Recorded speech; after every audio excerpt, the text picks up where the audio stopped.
әкият сөйлим сезгә, тезеп сүзләрен сүзгә. Сез отып калыгыз, күңелегезгә салыгыз. Кояш иртә белән күренә, менеп китә үренә, сокланырлык эшенә, нур сибә бар кешегә. Ай белән кояш элек бер урында гына тормакчы булганнар.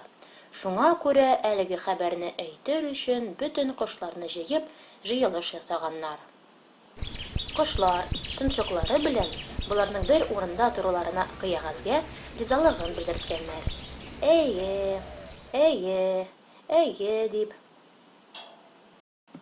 Арада бары бер генә кош, ул ярканат иде, ризалыгын белдертмәде.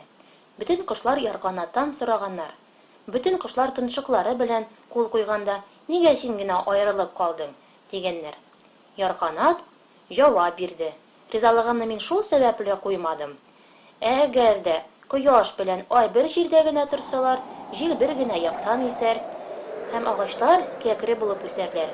Ә игеннәр кояш төшкән җирдә генә үсәр, кояш төшмәгән җирдә үсмәс.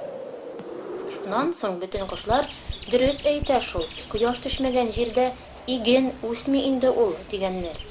Әнә шуннан соң ай белән кояшның икесенә дә бер җирдә тормаска, әйләнеп йөрергә дип карар чыгарганнар. Моңа җавап итеп, кояш ярканатка ачуланып дигән: "Мин сине үземнең яктылыгымда йөртмәм." Ә ай бер сүз дә дәшмәгән. Менә шуңа да ярканат көн яктысында чыгып йөри алмый башлаган.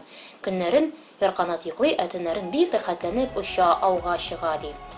Ай белән кояшның булай әйләнеп йөрүен бөтен кош-кортлар, бөтен халыклар бик дөрес дип кабул иткәннәр имеш. Шулай итеп, игеннәр дә яхшы була башлады.